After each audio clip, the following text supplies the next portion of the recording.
এত সুন্দর এবং এমন একটি কিউট গার্লফ্রেন্ড থাকা সত্ত্বেও এই ছেলেটি প্রতিদিন এক একটি মেয়েকে কিস করত।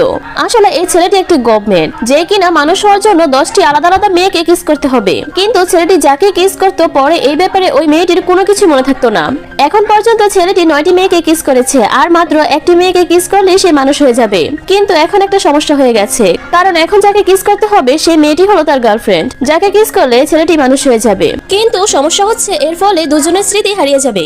কিন্তু সে তার গার্লফ্রেন্ডকে ভুলতে চায় না, তাই সে তার দুনিয়ায় চলে যায়। ছেলেটি চলে যাওয়াতে মেয়েটি অনেক কষ্ট পায়। এর অনেক বছর পরে একটি সাইকো কিলার মেয়েটিকে মারার চেষ্টা করে, তখনই সেখানে গভর্নমেন্ট চলে আসে এবং মেয়েটিকে বাঁচিয়ে নেয়।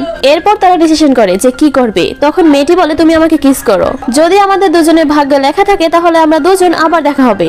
এই বলে সে তাকে কিস করে, যার ফলে ছেলেটি মানুষ হয়ে যায়। এরপর একদিন ছেলেটি ফোনে কথা বলছিল, যখন এই সাইকেলের সাথে সে ধাক্কা খেতে যাবে তখনই মেয়েটি এসে তাকে বাঁচিয়ে নেয়, যার ফলে তাদের দুজনের আবার দেখা হয়ে যায়।